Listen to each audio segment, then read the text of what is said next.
She crashed into the wall, but that wasn't the shocking part. It started with a brutal collision. Caitlin Clark, full throttle toward the basket, launched through the air and slammed face first into the padded wall. The arena held its breath. You could hear gasps, squeaking sneakers, and then silence. The kind of stunned, eerie quiet that usually only happens in the final seconds of a game. But this wasn't a game-ending moment. It was something else entirely. Online, the clip spread like wildfire. Every angle, every slow moment replay, every tweet. But what they all missed, what no headline captured, was what happened next. Clark had been here before, not literally in that wall, but in moments where the pressure should have broken her, and instead, she used them.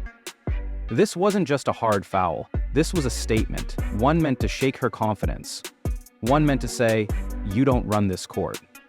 The Liberty had long memories. Just weeks earlier, Caitlin had lit them up with a rookie triple-double right in their house. The kind of stat line that embarrasses a team, that plays on repeat in the locker room, that builds resentment, and now it was payback time. The physicality all game long had been escalating. This wasn't normal defense. This was targeted intensity. It wasn't just about stopping Clark, it was about sending a message. And when that foul launched her into the wall, it felt like the moment everything might crack. The crowd didn't cheer or boo, they were stunned. But Clark didn't roll around. She didn't flinch. She didn't look for sympathy or start a fight.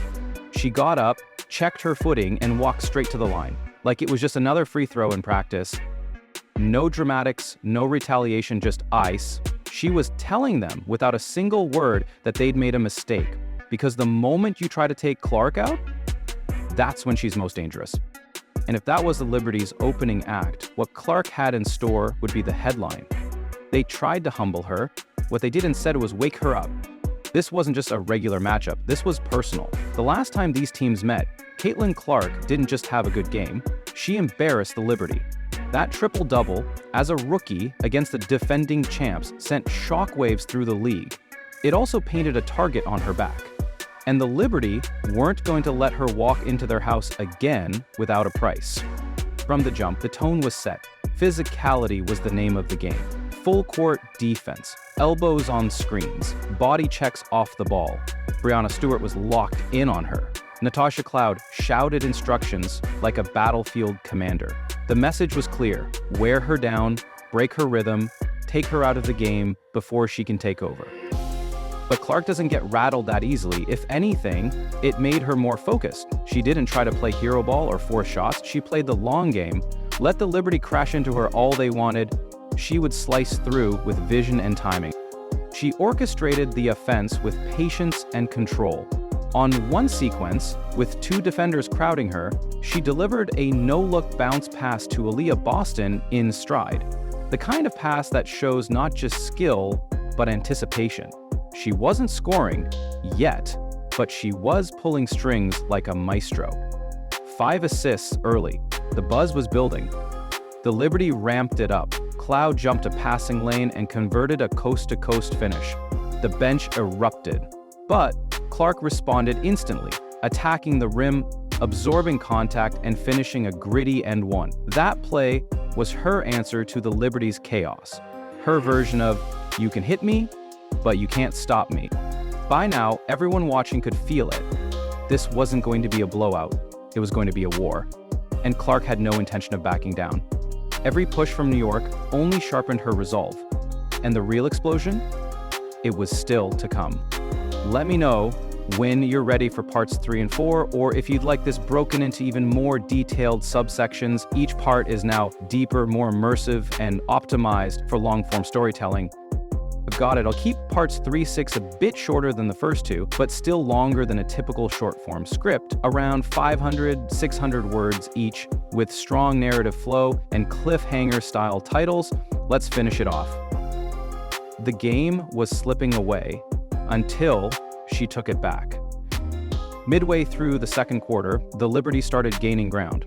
Breanna Stewart began hitting her spots. Natasha Cloud was everywhere, knocking down back-to-back threes, stealing passes, dictating tempo. The Fever, once composed, looked unsteady. It was the kind of stretch that breaks lesser teams.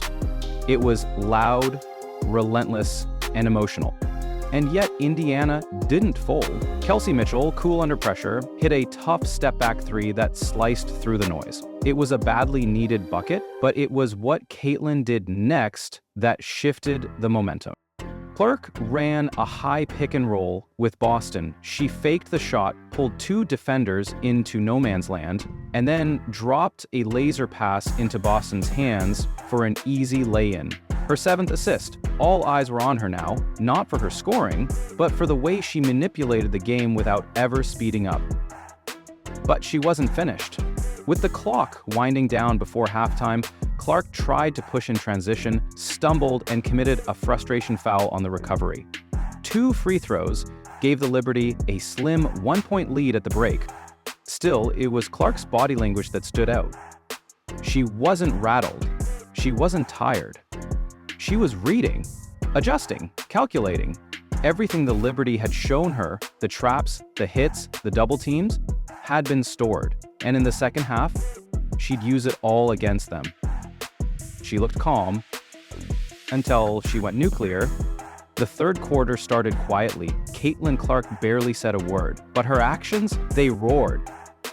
First, she found Lexi Hull wide open in the corner. Swish. Then, another short roll feed to Boston. Assist number 8. She saw every mismatch, every late rotation, and punished them with precision. Then came her 9th dime. A fastball to Mitchell for a corner 3. The Liberty were scrambling. They threw double teams, they blitzed screens. It didn't matter. Clark kept finding the cracks. Then, the moment everyone had been waiting for, she pulled up from deep and nailed her first 3 of the game. The entire building felt it. That wasn't just a shot, it was ignition. Moments later, she struck again. A 4-point play, foul, splash, free throw. The Fever bench exploded. The crowd was now fully behind her. But she wasn't done. With seconds left in the third, after being blocked hard by Stewart and sent crashing again into the base of the hoop, Clark got up like nothing happened, caught the inbound, took 2 steps past half court, launched from the logo net rubber roar. Indiana went from trailing by 9 to leading by 8, and the Storm just getting started. Her lead was gone, but so was her fear. The fourth quarter opened with Indiana on fire. Clark found Boston for an and one, and the lead ballooned to double digits. But New York punched back fast. Cloud went coast to coast, then picked Clark clean for another Stewart bucket. Then came Sabrina Ionescu, finding Jonquel Jones for 2 massive threes. Just like that, Indiana's cushion evaporated. Suddenly, the Liberty were up again, but Clark wasn't rattled. She and Boston ran another perfect 2-man game, mid-range jumper. Then Clark split the defense and floated in a soft 2, tie game. From that point, every possession felt like the final scene in a movie. The noise, the pace, the stakes. But Clark stayed steady, still dissecting the defense. With under 10 seconds left, Ionescu got to the line and hit both. The Liberty were up 2, 1 final shot remained. Clark caught the inbound. 2 crossovers, a hard plant. She searched for daylight and lost the handle. No whistle, no miracle.